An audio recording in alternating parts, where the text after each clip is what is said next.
Hi, welcome to AI for Everyone. I'm Brett Hanson. If you're looking for breathless hype about the singularity or technical lectures from a Silicon Valley engineer, you're in the wrong place. There's some great podcasts for that, but this isn't one of them. I'm an educator. For 25 years, I've been in the trenches, teaching, coaching, and trying to help people learn how to learn.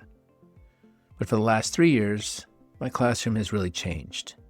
I've been focused on integrating AI into education and real-world workflows, as well as helping other people integrate AI into their own professional and personal lives. I've been testing lots of tools, breaking some of them, and learning how to build a foundation that holds up through my ISTE certification. But here's the truth. AI can be noisy. It's often overwhelming, and most people are either freezing up or just playing around on the edges. But we want to change that. So I'm launching the 2026 AI Fluency Series, a free series of 75 short, focused lessons, 15 to 20 minutes long, that are going to build your proficiency from the ground up. Whether you're a teacher, a business owner, a gardener, or an artist, this series will help you become AI proficient. No code, no hype, just focused, earned wisdom and practical steps. Let's get to work.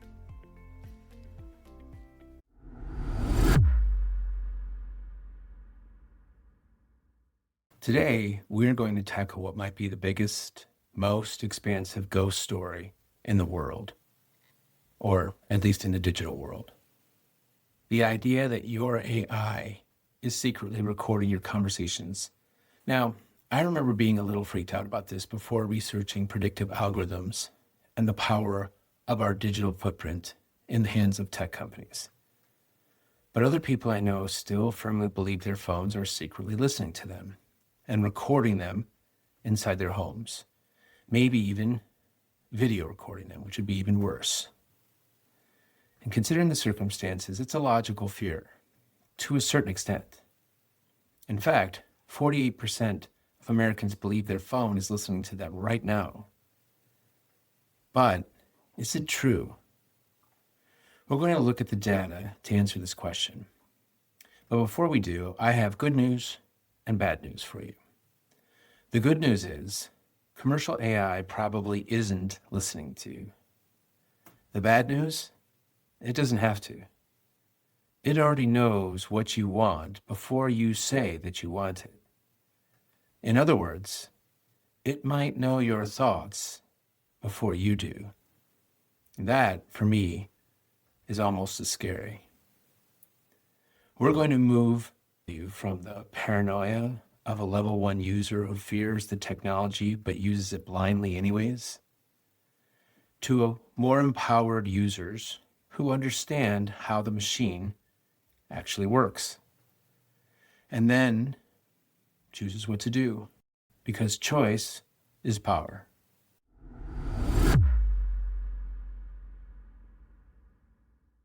Let's start with the listening myth. Technically, if your phone were constantly recording ambient audio and uploading it to the cloud to scan for keywords like pizza or new car, two things would happen almost immediately. First, your battery would die in, at most, a couple of hours. Second, your data usage would spike so high that you would notice it, and any security researcher or technician would spot it instantly. So, why did you see that ad right after talking about it? It's called predictive profiling. The algorithms don't need your voice because they have something far more powerful: context. If you're standing next to a friend, your GPS data places you together, and that friend searches for hiking boots maybe on their phone. The algorithm that knows where you are, knows where your friend is, knows your history, knows your friend's history, infers a connection. It thinks Brett is with a person who likes hiking. The person who likes hiking just recently ordered hiking boots. Brett probably needs boots too, or at least maybe thinks he needs them. It's not magic. It's just math. Then there's the frequency illusion. We ignore thousands of ads every single day. But when we see one that matches a conversation we just had, our brain highlights it as an amazing coincidence, even if that ad was already queued up by demographic data it compiled 3 days ago.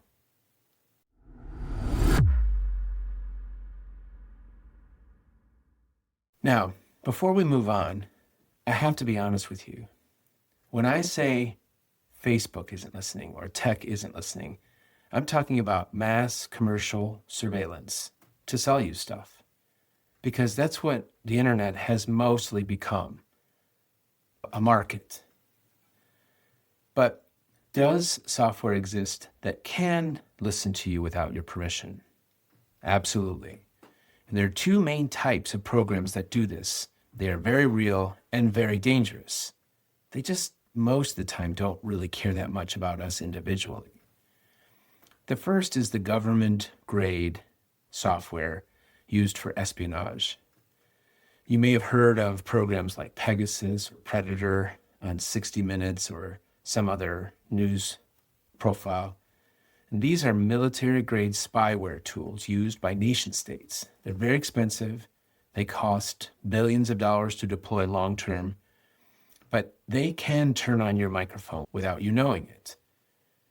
They usually need some kind of backdoor, but the people using them and the programs themselves are very good at that, so they should be taken seriously. Another example is the Salt Typhoon hacks that were discovered in late 2024. This was a group linked to China that didn't hack people's phones directly the way Pegasus or Predator might. They hacked the actual US telecom providers like Verizon and AT&T in order to listen in on wiretap lines used by law enforcement. Now, the other type is the criminal grade. We often call this malware. There are criminal tools like one called Landfall, which is a spyware discovered in 2025 that targeted Samsung devices by hiding inside WhatsApp images. And there's another type called RATs, or remote access Trojans, and one version was called Atroposia, that criminals buy for around $200 a month to steal passwords and watch people's individual screens. And this is what we worry about. It just doesn't happen as much as people think because of a specific tech company. The bottom line here is if you're a dissident, a diplomat, or a CEO, you're possibly going to be targeted by these tools. But for the rest of us, the companies simply want to sell us shoes or detergent, a car. And predictive math is cheaper than hacking your phone. And it's legal.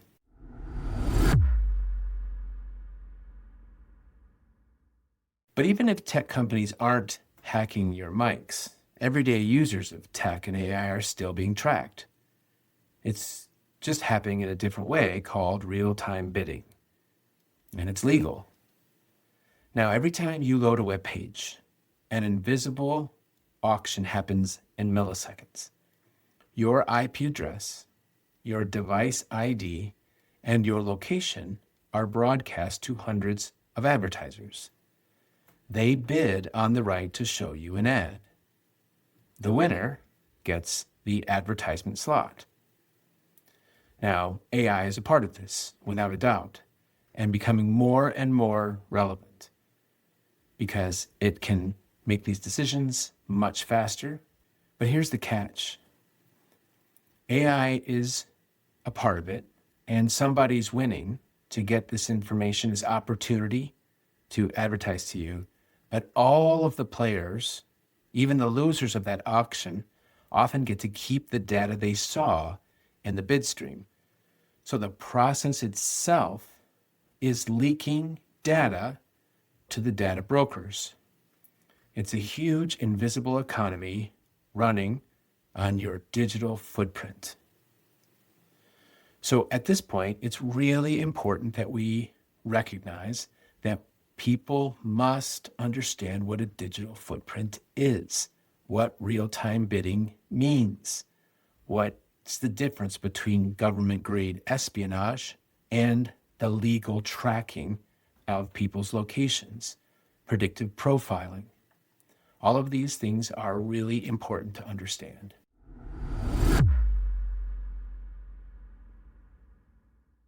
Now, the next thing that's really important to understand is how they get permission to do this. And we call this the illusion of choice. When it comes to technology and tracking and AI usage of our data, there are two models, opt-in and opt-out. Opt-in is the polite model, and usually people would say, and I agree, the preferred model, where nothing happens until you check a box that says yes. Maybe it's a box that allows you to be tracked. For example, if you're going to use Google Maps, you have to be tracked. The Google Maps needs to know where you are. Apple uses this now on their Ask App Not to Track pop-up. And Apple is one of the companies that's really pretty good about privacy. And guess what? When given a clear choice, only about 20 to 40% of people say, yes, let me be tracked. Now, the opt-out method is the sneaky model. This is the default for most social media and websites. You have to dig through layers and layers of settings to find the no button. Because of this friction, this difficulty, which is an intentional process that they create, participation rates in these tracking programs are often over 95%. These are also used for AI training models.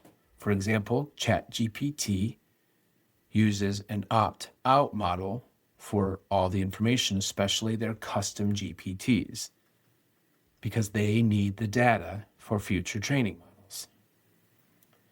We used to just browse the web and they would track us in certain ways.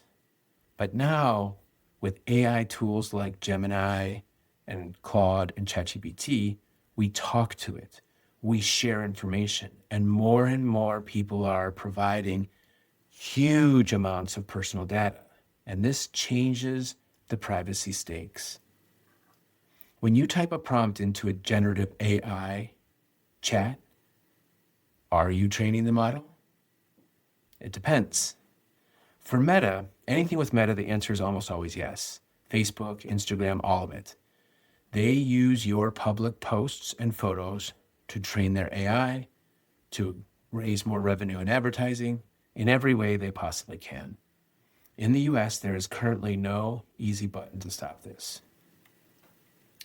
ChatGPT, yes. Unless you go in and figure out how to turn it off, they are going to track you as in many different ways, and they are definitely going to use your information for their training models. Google is a little bit different. By default, Google stores your conversations for up to 18 months, and they do this to improve their model. And they tell us this. But in Google Gems, it is an opt-in method. So that's why I try to persuade my clients and my students to use Gems, as well as perhaps custom GPTs, but then you have to know how to turn off the sharing. So Gemini, in my opinion, is a better option, but Google, of course, is still gathering enormous amounts of data. For example, on YouTube, there is no option for that, and they are gathering unbelievable amounts of data, which is one of the reasons why they're in the lead when it comes to AI futures.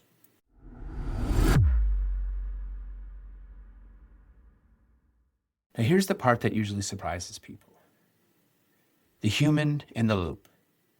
To make these systems safer and smarter, companies use a process called RLHF, Reinforcement Learning from Human Feedback.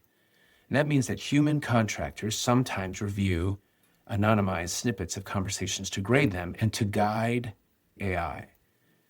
In 2019, this caused a scandal when it came out that contractors were hearing private medical information and deals from accidental voice recordings.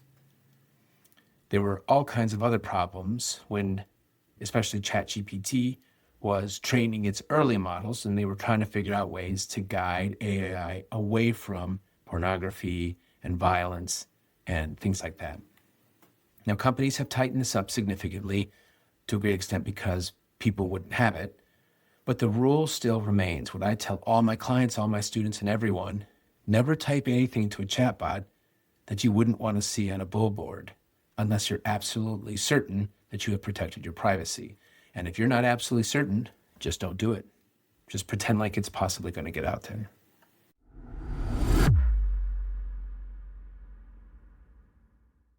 Now, I know this can feel overwhelming. It's easy to feel like the skeptic who just wants to close their eyes and hope for the best. Some people will talk about not using AI or talk about how problematic it is, but then they use it every day because it's so integrated and embedded now. So what we need to do is remember one of our core mantras. Experience leads to skills, skills builds confidence, and these together cultivate AI taste.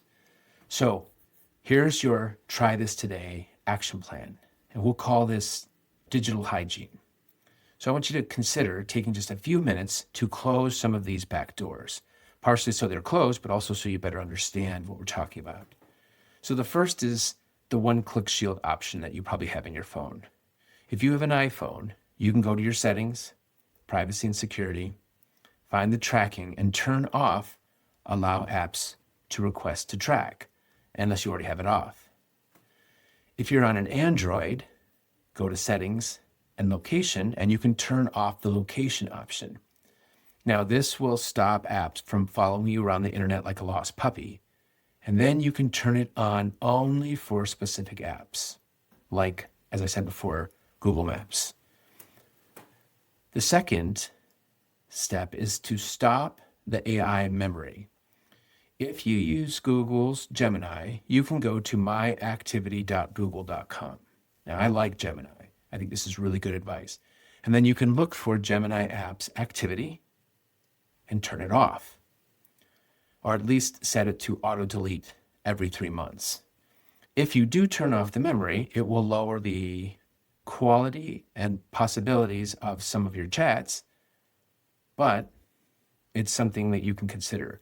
If you're willing to use Google Gems for most of your work, which more and more people are using, it is automatically defaulted to an opt-in system. The third is the off Facebook switch. And this one's huge. If you do anything with Instagram or Facebook, you should go to the Facebook settings and find your activity off meta technologies option. And you'll be shocked to see a list of random websites, your bank, your hardware store, your news sites, sending data to Facebook. And what you need to do is to click the disconnect future activity option. This is how you reclaim your agency. You aren't opting out of technology. You are opting into control of technology and AI.